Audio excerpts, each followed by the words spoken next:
I think it's very, very unfair what's happened to General Flynn, the way he was treated, and the documents and papers that were illegally, I stress that, illegally leaked.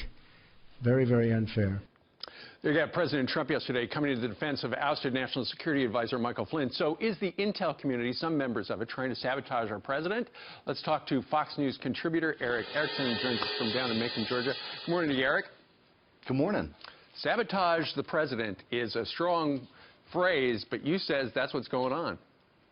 It certainly seems like it. And remember, the intelligence community has a long history of doing this. They leaked information damaging to Bill Clinton, George Bush, and Barack Obama when it served their interests. So Donald Trump's no different. They don't think they work for the president. The president seemingly works for some of them. And it's not all the intelligence community. Most of the intelligence community is very good. But there do appear to be some Democratic loyalists very upset that he wants to roll back the Iran deal. Well, you know, that just doesn't seem the way things are supposed to work. You know, people are in the Trump administration at these various intel community agencies, and so they're supposed to be working for the greater good of the United States and not a political vendetta. Oh, very much so. But, you know, the left as well in this country, and the Democrats, they want to capitalize on grievances for the next 4 years and continue to trot out rumors and allegations.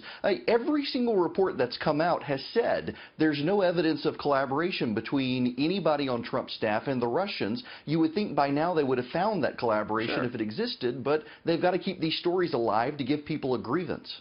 And that goes to what we were talking about a little while ago, where Mr. Trump himself, President Trump, said in the East Room yesterday, he talked about, you know, what they woke up the next day after the big loss and Trump won and they needed an explanation. And so they developed the narrative, oh, Russia hacked the election. And in all these stories, in the New York Times, the Washington Post, Russia, Russia, Russia, even though there's not a scintilla of evidence that we've seen so far that anybody broke any laws, other than people in the intel community who leaked the stuff.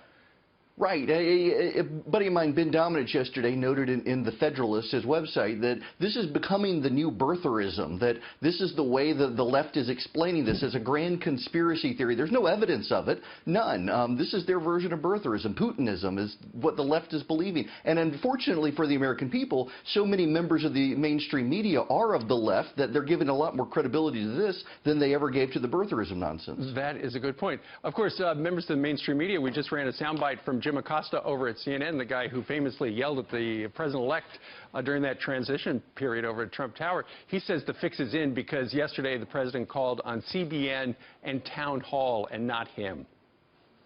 Well, listen, I like Jim Acosta a lot, but I think that they shouldn't be disparaging conservative media that can ask very tough questions of the president, have asked tough questions of the president, just not the questions a lot of the mainstream media has wanted. And I can't really blame the president when so many people in the media are invested in pushing a Nazi narrative against him.